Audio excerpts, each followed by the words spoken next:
Hello, welcome. I'm Steve Watson. This is today's Tàijíquán Tip from Someday Farm. Thank you for joining us again.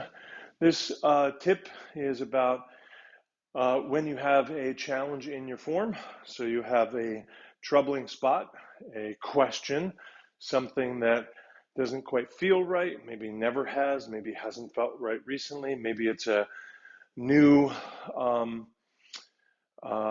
element to that piece of the form that you've recently learned, or you're applying a deeper understanding of a principle or concept to that piece, and something doesn't quite work for you yet. It needs some work. You have questions about it.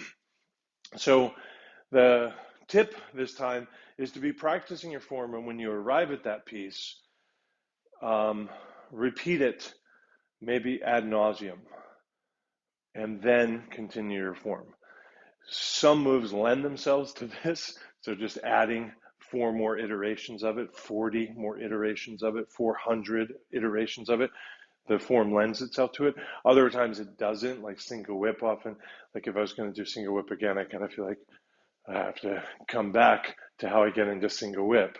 Whereas if I was going to do wave hands like clouds, oh yeah, I could just add more of these. I could just do as many as I have space for. But the idea is to embrace the place of the challenge, not even necessarily looking for the answer or working towards the answer, but spending time in the challenge to let your body and your subconsciousness and your foreconsciousness work as a team in kind of familiarizing themselves with the place of the challenge. And perhaps it leads to an understanding, an insight, a correction. That'd be great.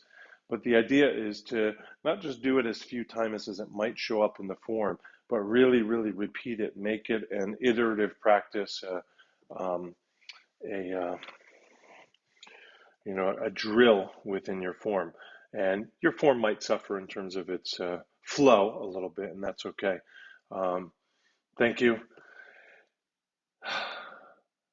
What an art we do. Love. Thank you for watching, sharing, commenting, subscribing. Thank you also for remembering that today's Tàijíquán Tip is based on tips. This last image will help you find me online.